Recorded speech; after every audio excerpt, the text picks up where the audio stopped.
I live in a world where I have to make a decision. It's a bit like I could sit down and watch Formula One, and we could be like, oh, they should do this, Gene, they should do that. When you're behind the wheel of the car, you've got to make a decision. How fast do you come into the corner? Do you accelerate, decelerate? Like all of those real-time decisions which you make, which could make or break you. They could send you spinning off the track, or they could see you winning the race or coming second, or like all of that matters, and you've got to make the decision. That environment is incredibly different to you and I sitting there pontificating around whether they should be using slicks on their tires, or whether they should be doing this or that. They're different worlds. I buy what's cheap and undervalued. My view is that we're going to have stagflation. In fact, we're already having it. I've been having that view for years, and it is playing out.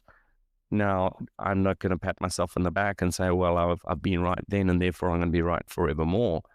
But I err on the side of caution when there is a narrative that is being presented which is repeatedly wrong, and there is an inability to turn around and investigate why you might have been wrong.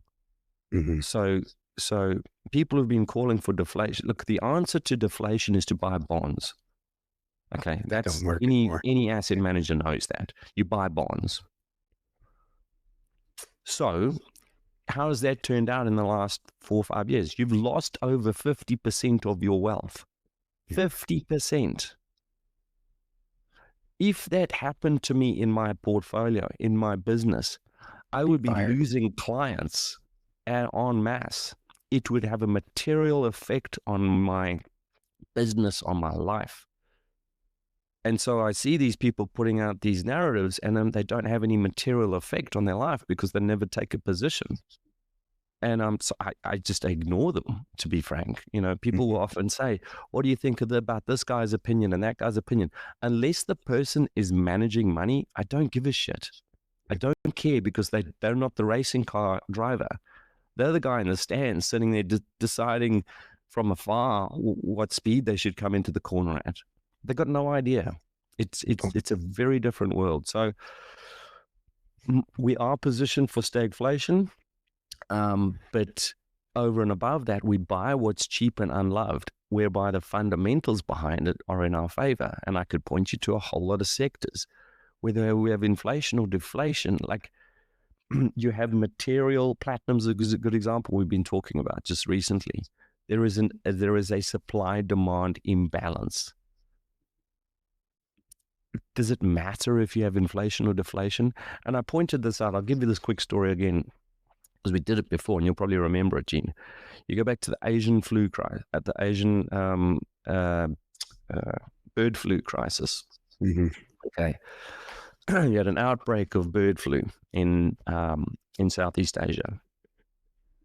As a consequence, prices of chicken meat fell. All the farmers started slaughtering all of their chickens because of this avian flu. So you had a supply destruction in chickens. At the same time that there's so much demand destruction overwhelmed supply destruction, which meant the prices of chickens fell, even though they were slaughtering them all. So your supply was collapsing. Now, in Asia, there's basically two meats that people eat. It's pork and chicken. So guess what happened to pork prices? They went through the roof because everyone was flipping from chicken to pork. So you had these dynamics taking place where supply of chickens was collapsing, but the price was collapsing faster.